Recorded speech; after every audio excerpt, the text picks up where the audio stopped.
Personal details is a special one, which is kind of a note. It is, but it's a special notification of one, which might be, maybe I just caught what you were saying there. Should this note field also be in the bigger list of notes, maybe even at the top of the list, and then have the other ones listed there?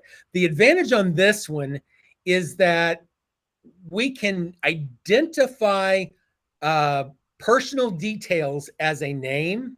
So if we wanted to come up here and write a new message and have Sam say, put in information about any personal details, something, make a notation or something like that, we can use that by name as a personal detail on there. And this is like, what your likes, your dislikes, your hobbies, things like that. It's not as much notations, but it is a note field.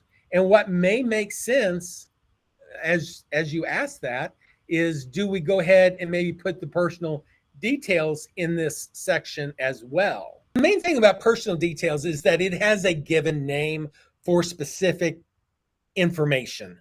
And by doing that, you can name that field in a objective and say, please include any personal notes, personal details that relate to, whatever. You can, like in Cody's record, he's a blue belt in jiu-jitsu. He's, first form. He's very health conscious, stuff like that.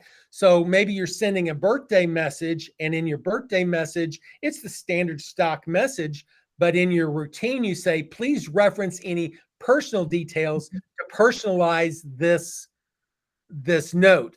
And then whenever the note goes out, the email goes out, it may say, oh, hope you have a great day at jiu-jitsu, something like that. So it makes it more personal before it goes out. It takes the stock message, but it alters or manipulates it a little bit. And by naming it personal details, I now have a way of telling Sam specifically, look at the personal details to alter this message.